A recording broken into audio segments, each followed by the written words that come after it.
Bom dia a todos. Um prazer estar aqui.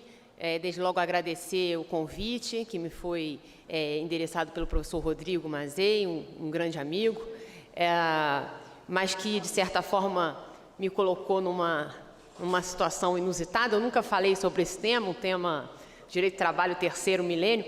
Quando o convite da OAB à programação ganhou as redes sociais, eu cheguei a receber de um amigo, de um colega magistrado: Carolina, o que é isso?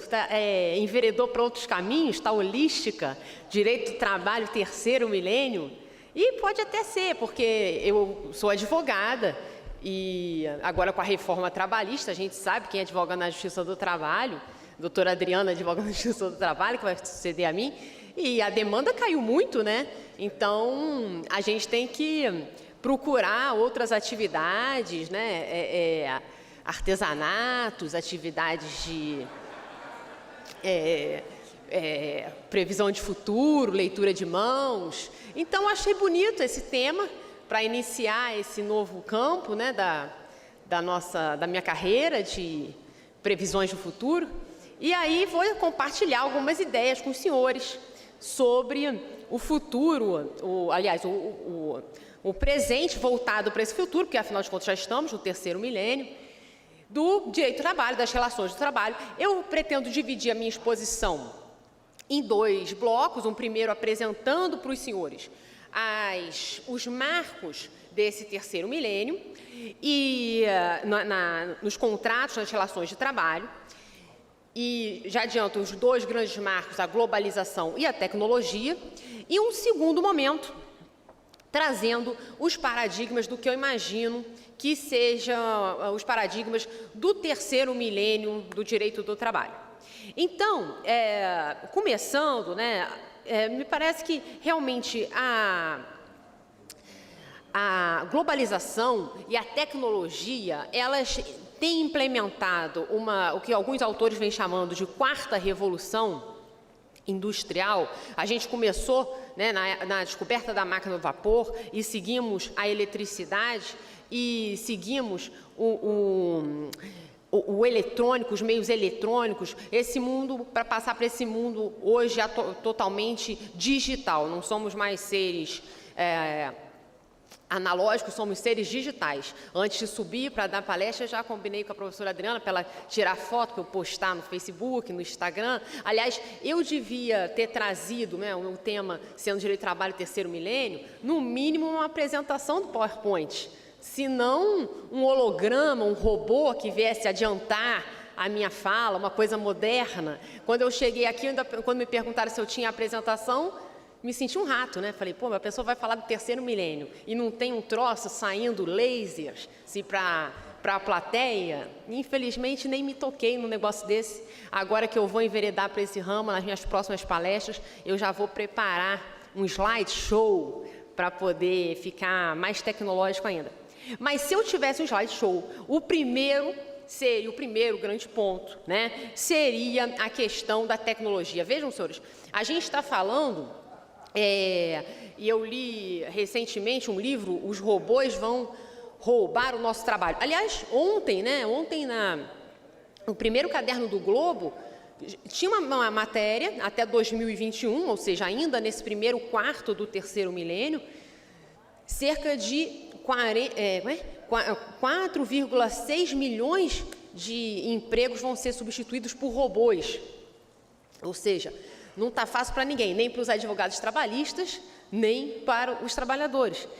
E o fato é que esse livro que fala sobre a perda, o desemprego pelo avanço da tecnologia, ele começa ilustrando uma situação, falando da empresa Kodak. Lembram da Kodak? Ou eu estou ficando muito antiga? E a gente entrava na Kodak, pagava um dinheiro para revelar as fotos, né? E colocava as fotos nos álbuns para ninguém botar o dedo. A Kodak foi uma empresa que ela empregou cerca de 145 mil pessoas.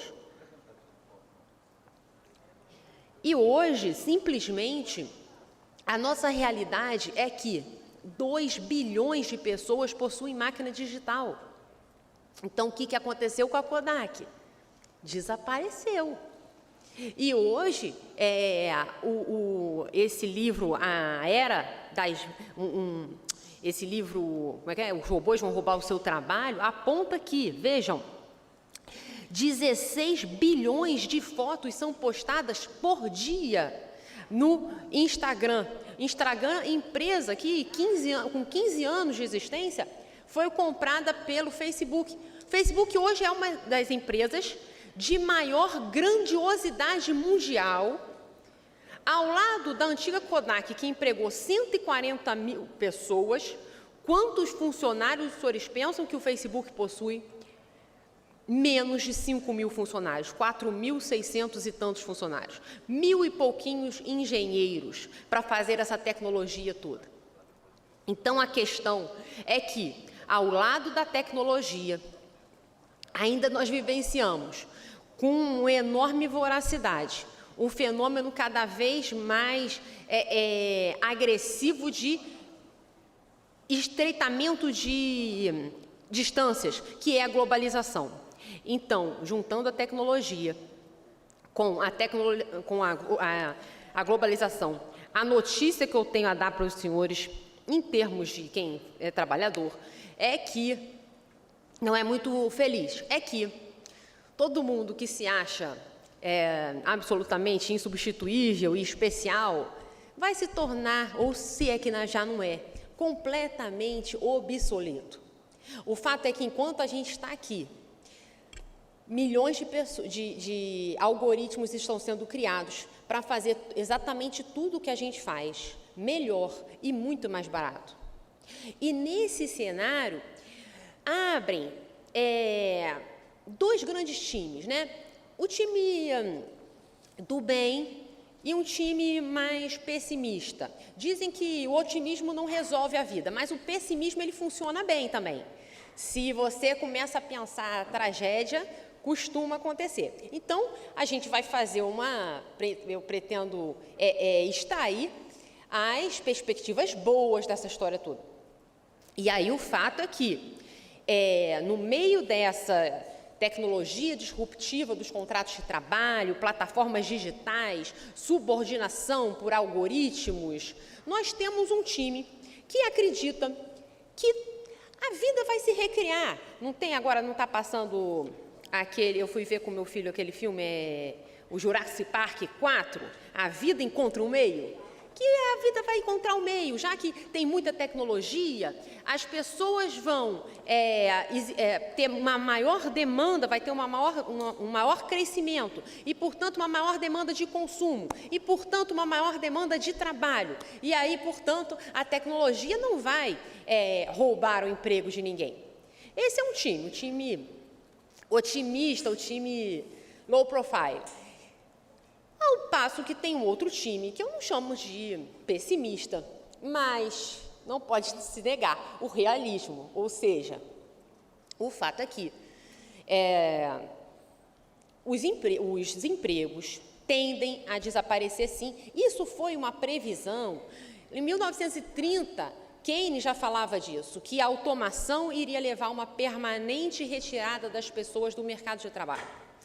E o fato é que os trabalhos tendem a diminuir. A gente falar que as pessoas vão encontrar outras coisas para fazer é uma ilusão, né? A maioria dos trabalhadores substituídos por máquinas não vai ter nem tempo de aprender essas tais novas qualificações.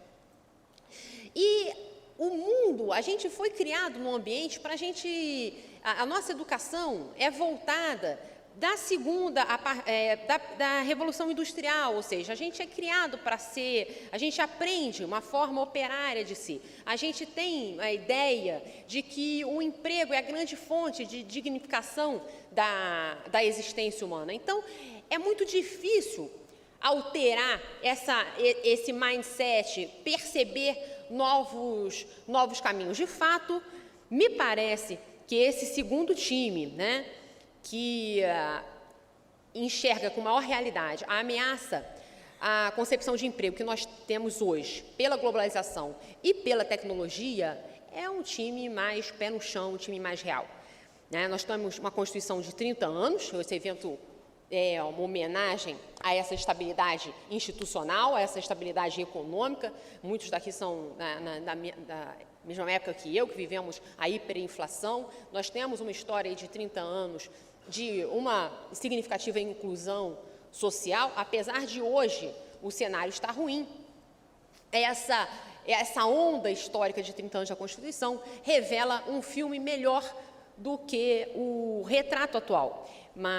E aí, essa Constituição estaria para proteger esses trabalhadores desse futuro, na medida em que a gente, no artigo 7º, fala que é direito fundamental do trabalhador a proteção contra a automação, na medida em que o artigo 170 fala de que dignidade do trabalho humano tem que estar ao lado da função social da empresa, e na medida em que o próprio artigo 4º, no iniciozinho da Constituição, enuncia como um dos valores da República, um dos princípios, o progresso da humanidade. Então, nós teríamos uma Constituição para poder frear um pouco essa onda massificadora negativa que seria a resultante da globalização e da tecnologia nos contratos de trabalho. Mas vejam, apesar de perceber que esse time dos que realmente estão anunciando o apocalipse está mais pé no chão do que o time que imagine que o capitalismo vai se acomodar, eu gostaria ainda assim, de compartilhar com vocês uma visão otimista.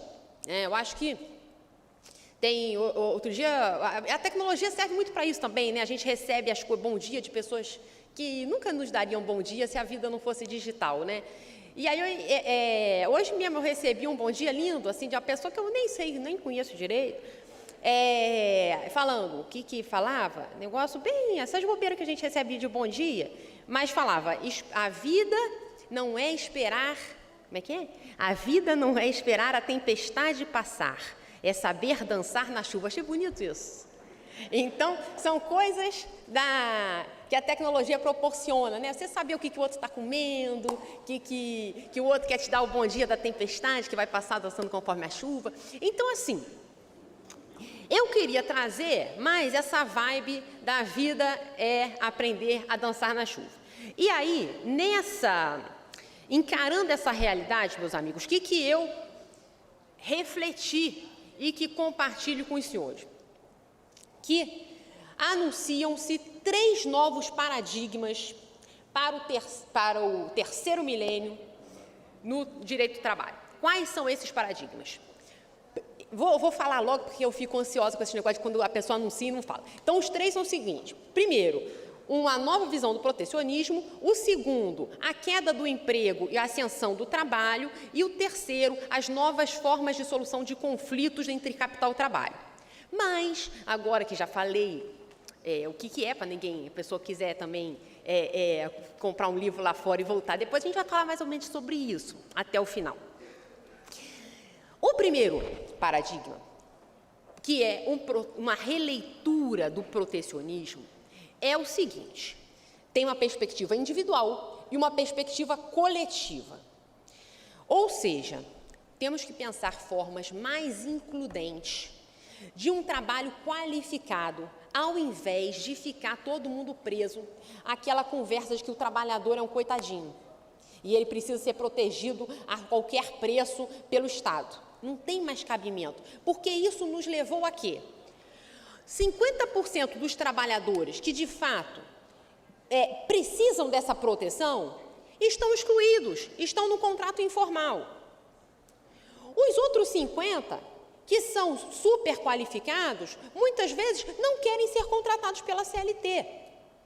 Então, o sistema da forma que está é duplamente excludente, porque ele afasta quem precisa e ele também não seduz quem poderia estar. Então, o que eu chamo desse protecionismo qualificado, na perspectiva individual? Uma relação de trabalho em que as pessoas respeitem os deveres anexos ao contrato. uma fiscalização da autonomia e o fim desse mito da indisponibilidade. Primeiro, os deveres anexos do contrato. A gente fala assim, qual que é a obrigação do contrato de trabalho? Um é trabalhar, o outro é pagar salário. Não, isso é besteira, é muito mais do que isso. Desde a constitucionalização do direito civil, tem se falado de deveres anexos do contrato, de proteção, de informação, e o empregador, para além de pagar salário, ele tem que respeitar o trabalhador ontologicamente considerado e ele inserido no seu ambiente de trabalho. Ou seja, ontologicamente considerado, proporcionando a vivência de valores humanos, respeito à honra, nome, privacidade, intimidade do empregado. Pagando aquilo que permita, pelo menos, o acesso ao mínimo existencial, ou seja, uma jornada não estafante e que tenha uma remuneração justa. E, por outro lado, esse grupo de deveres anexos ao contrato, além de considerar o indivíduo isoladamente, ontologicamente, tem que considerar o indivíduo inserido no ambiente de trabalho. E quais são os deveres anexos nesse momento? Um tratamento probo, igualitário, e também a integridade psicossocial desse trabalhador. Então, primeiro momento, olha, protecionismo não é, vamos cuidar de você, vamos dar tudo para você sem raciocinar. Não, primeiro, a conscientização desses deveres anexos ao contrato. O contrato de trabalho lato sensu, não é só o emprego. E aí, o tomador de serviço tem que respeitar as características da personalidade do empregado, bem como os seus direitos fundamentais enquanto inserido no ambiente de trabalho. Isso é uma nova lógica para o princípio protetor. A segunda nova lógica do princípio protetor é fiscalizar a autonomia do empregado. O empregado não pode ser tratado como um sujeito totalmente imaturo, né, a ponto de se assemelhar, o princípio protetor, a uma espécie de curatela, de tutela. Ou seja, é um sujeito que é capaz de casar, de comprar, de vender, de fazer os atos da vida civil. Mas quando ele entra numa relação de trabalho, toda a emissão de vontade dele é considerada nula porque o direito é indisponível, porque ele estava subjungido a uma relação de hipossuficiência. A vida é mais complexa do que isso. Quando a CLT foi escrita, Jesus, você não tinha, você mal tinha obturações dentárias, a vida evoluiu muito. Então, a gente não pode pensar com esse raciocínio de antigamente, imaginar que é só preto e branco, é só o dono de fábrica, o rico poderoso, e o chão de fábrica, o coitadinho do operário. Não é mais, né? A vida ganhou novas cores que os rapazes não sabem nem identificar, salmão, off-white, né? E não é mais tão simples quanto era antigamente. Então, esse princípio da proteção, ele não vai servir como uma premissa absoluta para a proteção de todo trabalhador, não. Ele tem que fiscalizar a qualidade do exercício da autonomia, da vontade. Por quê? Porque é direito fundamental a autodeterminação, direito fundamental não só no Brasil, como no direito internacional, no Pacto Civil, no Pacto Econômico dos Direitos Humanos. Então, as pessoas têm direito à autodeterminação, então elas têm direito a ter uma posição jurídica retraída por conta de algum interesse. Então, é possível que ela renuncie a algumas coisas? Jesus. Não precisa ficar com aquela coisa obstinada, não, o empregador renunciou, é nulo. O que é isso? Ele tem interesses, ele tem uma possibilidade de projetar um futuro que possa ser melhor ou mais interessante para ele. Então, o que cabe ao Estado? A regra é da liberdade. O Estado tem que fiscalizar se quando esse sujeito exerceu sua liberdade de vontade, sua autonomia, ele estava em condições para tal. Estar em condições para tal ele, pelo menos, ele tinha garantido seu direito ou as prerrogativas a que os tribunais vêm chamando de mínimo existencial.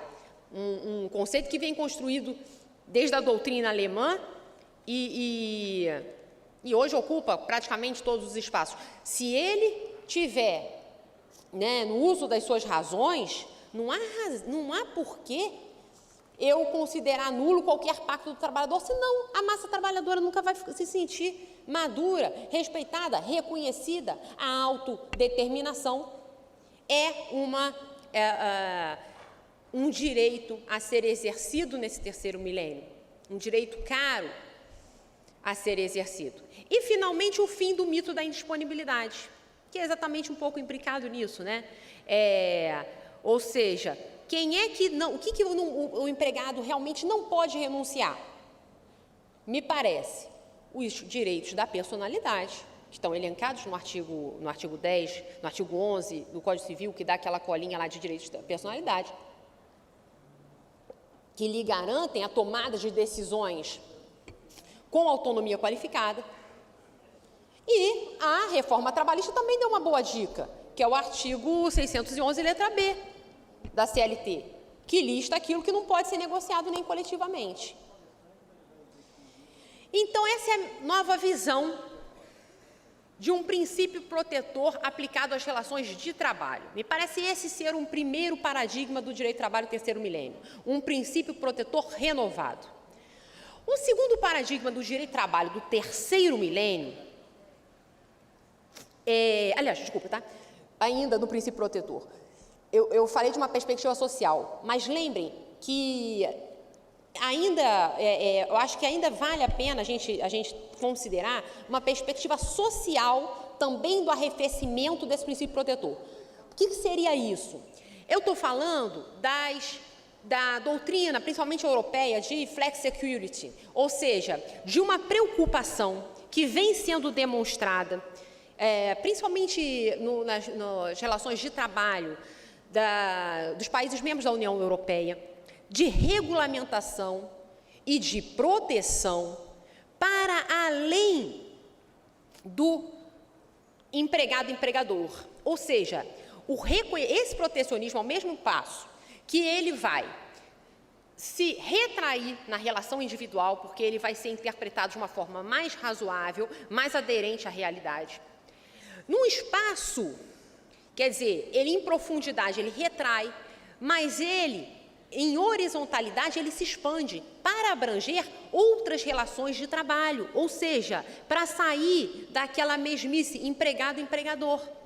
E a União Europeia tem relatórios e diretivas já importantes no sentido de abarcar o que se tem chamado de autônomos economicamente dependentes. Isso vem sendo uma tendência muito forte de características de flexi-segurança em todos os países. Eu tenho na Alemanha, desde 1974, a legislação reconhecendo o conceito do para-subordinado. Eu tenho proteção desde 94, ou seja, estamos falando do milênio anterior, do segundo milênio.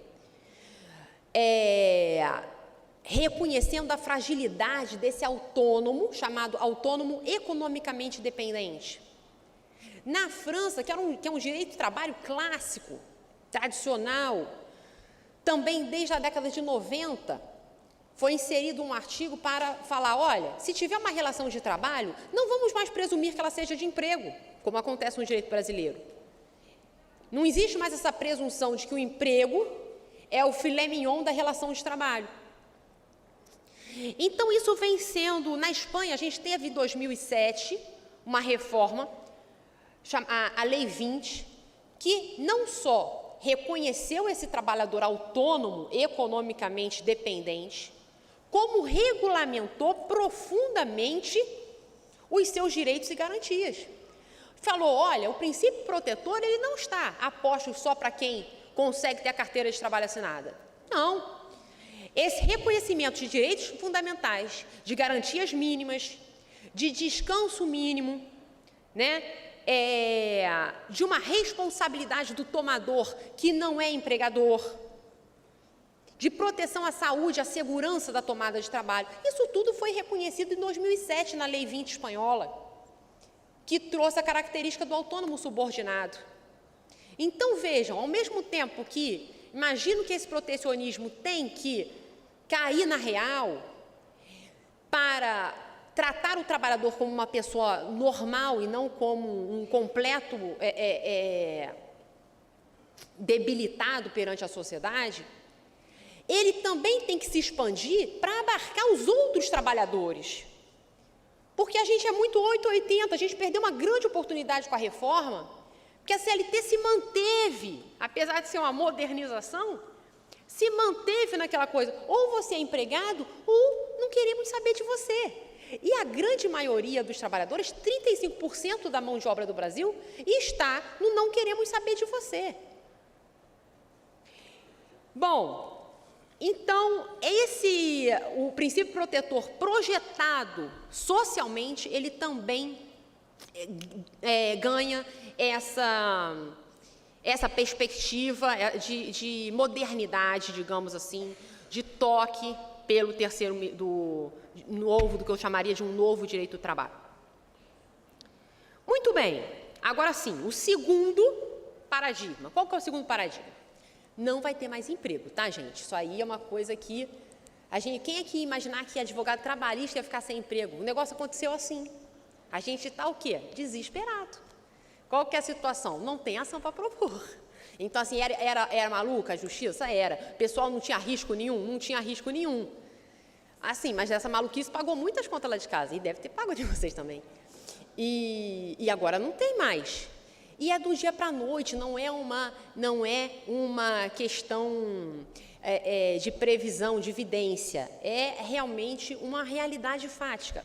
Os empregos vão acabar. Essa modalidade que a gente conhece, o professor Adrian Godin, ele traz um conceito de deslaborização. Assim, esse trabalho que a gente conhece hoje, né, subordinado, hierárquico, local, ele tem de desaparecer. Por quê? Porque novos serviços são aclamados, um novo clima no ambiente de trabalho é vivenciado e novos contratos são feitos para atingir essa nova realidade. O final disso tudo é o quê? Desaparecimento dos empregos, ressurgimento e um reconhecimento maior do direito do trabalho mesmo. Porque a gente fala direito do trabalho, mas na verdade é direito do emprego. É um disfarce, porque direito do trabalho a gente pensa em CLT. Aqui a gente não regulamenta o autônomo. A gente teve uma meia dúzia de artigos na reforma de vexatórios, nada a ver. Perdemos uma grande oportunidade, né, que foi bem ou melhor aproveitada em todos esses outros países que a gente citou, em reformas da década passada. Bom, novos serviços, que demanda? Que novos serviços são esses? O pessoal está falando de psicólogo de robô, de fazendeiro urbano, de designer de lixo, de gestor de energia limpa, de consultor de genéticos. O fato é que os 10 empregos mais procurados hoje em dia, há 10 anos atrás sequer existiam. Então, isso é uma realidade. Novos serviços são aclamados pela sociedade.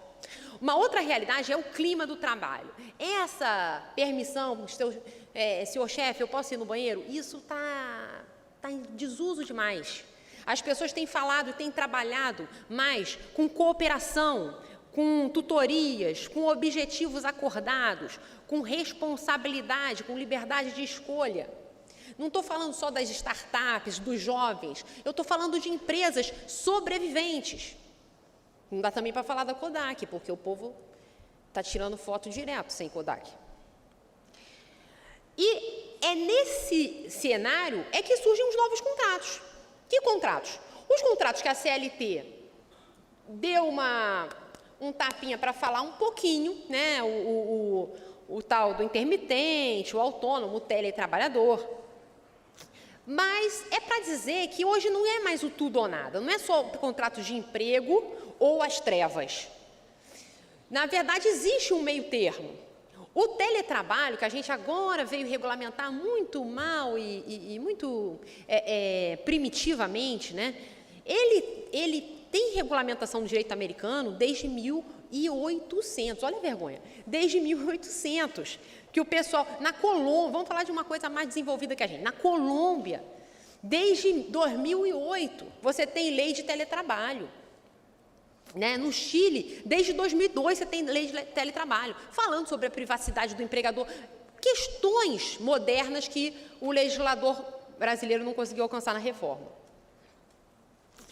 Então, a gente está falando desses teletrabalhadores, a gente está falando, conhece o pessoal que chama IPROS, IPROS ou IPROS, não sei, que é o chamado profissional liberal, uma espécie de trabalhador autônomo, tá, reconhecido em vários países europeus, chama IPRO, e ele tem um conhecimento intelectual, um conhecimento técnico mais qualificado. Então, ele é um autônomo, não economicamente dependente, né, mas, digamos, socialmente dependente para a inserção da sua força de trabalho na sociedade. Temos alguns regulamentos também já reconhecendo esses IPROS, que dobraram de 2000 até 2017, segundo o último relatório da União Europeia. E o que toca ainda mais curiosamente a esse relatório, eu vos digo que esses autônomos, em algumas pesquisas, a mesma pesquisa do pessoal que assina a reportagem do Globo de ontem, o professor Andrew, não sei que é um dos diretores, um dos cientistas diretores do Instituto de Tecnologia de Massachusetts, que é um instituto de tecnologia que tem despontado aí dentro dessa seara. E uma das pesquisas feitas pelo MIT, que é esse instituto, tem revelado que os autônomos são, em tese, mais felizes do que os antigos empregados subordinados. Então, vejam, faz parte desse segundo paradigma que não só o trabalho está em extinção, como o que vem surgir será melhor ainda.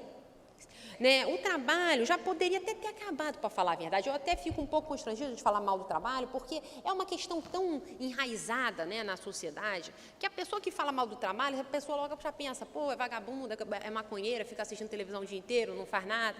Porque é um negócio tão intrínseco na gente, né? Quando a gente fala o que você quer ser quando crescer, o que você vai trabalhar. Quando a gente fala, quando alguém conhece alguém numa festa e pergunta o que você faz, você não faz, eu às vezes faço limpeza de pele. Não. Você fala o que você faz, qual que é o seu trabalho. A gente tem essa visão de mundo, né? E é interessante, é uma coisa tão louca, se vocês pensarem, vejam, que a gente pensa assim, né? Por que a gente trabalhava? Por que surgiu o trabalho? Para construir a riqueza. Então, para construir uma riqueza X, a gente tinha que trabalhar Y. 1000 anos depois, 200 anos depois, para construir a mesma riqueza X, concordo que a gente tem que trabalhar muito menos que Y? Os bens de consumo, os bens necessários, eles continuam o mesmo. A gente vai criando uns outros para poder ter uma desculpinha para ter mais Y para trabalhar. Porque apesar de ser mais produtivo do que nunca, a gente nunca trabalhou tanto quanto a gente trabalha. Os que têm emprego ainda, né? Digamos, os que têm emprego ainda. Então, é uma coisa assim, meio alucinada, né? Tem um site, entrem para vocês verem, chama Will a Robot Take My Job? Então, www.willarobottakemyjob.com. Aí você investiga lá se o seu emprego vai virar robô, em quanto tempo que vai, olha que bobeira. Mas, eu já testei advogado, tá? Eles dão, para a gente, menos de 10 anos de vida. Em termos de inteligência artificial, então a gente tem que correr e ver esses outros caminhos. Bom, a situação emprego, gente, não é tão bom quanto a gente imagina. Causa acidente, voracidade de tributo. Se você, no emprego, você ganha R$100, se você recolhe imposto de renda e INSS, na verdade, você embolsa 75, certo? Acaba identificando as pessoas por um crachá, tira o brilho das pessoas. A gente se subordina a pessoas que, às vezes, a maioria das vezes, né, são menos capazes que a gente. A gente acaba sendo precificado pelo salário. Emprego não tem nada de bom. Raciocina que isso é um negócio muito primitivo, isso vai acabar. Isso não tem muito coisa na vida. É um castigo. Você vê Adão e Eva, quando cometeram o pecado, o que eles ganharam? Vão trabalhar o resto da vida. Tem um professor, né, chama Domenico De Masi, que escreve sobre esse negócio de ócio criativo, a gente tem que falar isso baixo, porque parece mesmo que a gente é voltada a não trabalhar. E ele tem uma coisa, ele fala assim, olha, todas as religiões, se você é budista, se você é o que você for, se você é católico, é judeu, uma coisa, todas as religiões têm em comum. O quê? O quê? No paraíso ninguém trabalha. Ninguém fala assim, pô, cheguei no paraíso, vários trabalhos interessantes para eu fazer. Ninguém trabalha. Ou seja, no fundo, a gente sabe que esse negócio de emprego não é grande coisa, não é bom. Qual que é a solução para isso? O que pode ser melhor? Para a gente resgatar o brilho pessoal, a identidade além do crachá. Experimentos, trabalhos voltados à realização financeira, social e psicológica, com a certeza de uma proteção estatal mínima que garanta uma sobrevivência digna. Ou seja, menores jornadas e criatividade. É uma nova era para educação.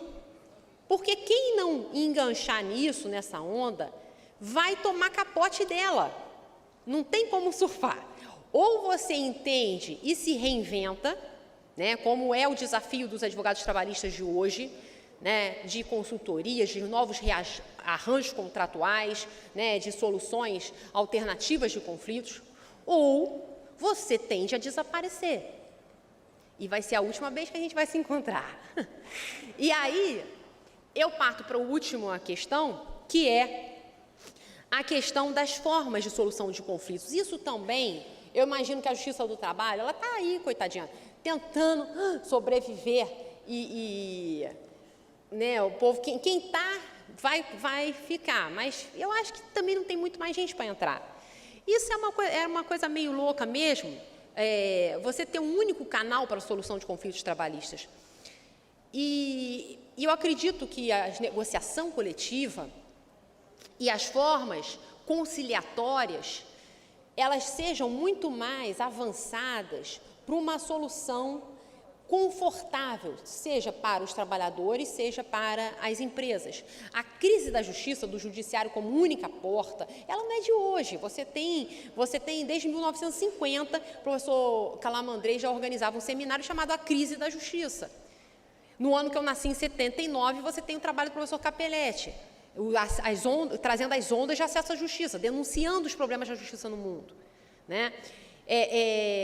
Você tem, em 76, a expressão cunhada pelo professor Sander, né, de Harvard, do Tribunal Multiportas, ou seja, de outros formatos de diálogo, de não a audiência trabalhista legal, eu também sou fã, mas assim, é uma coisa em extinção, é um mico-leão dourado.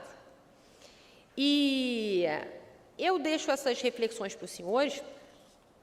Eu acho que eu tenho muito interesse, realmente eu esqueci de trazer os meus contatos, mas os senhores me acham no Facebook Carolina Tupinambá, no Instagram Carol Tupi, para compartilhar. Eu acho que eu tenho muito interesse no futuro, nesse estudo do futuro, porque é lá que a gente vai passar o resto da vida, não tem outro jeito, né?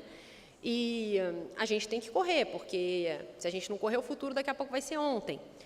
O fato é que tem um professor, que é o professor Klaus Schwab, ele tem um livro, A Quarta Revolução Industrial, e ele fala, abre aspas, as mudanças são tão profundas na história da humanidade que nunca houve um momento tão potencialmente promissor e perigoso.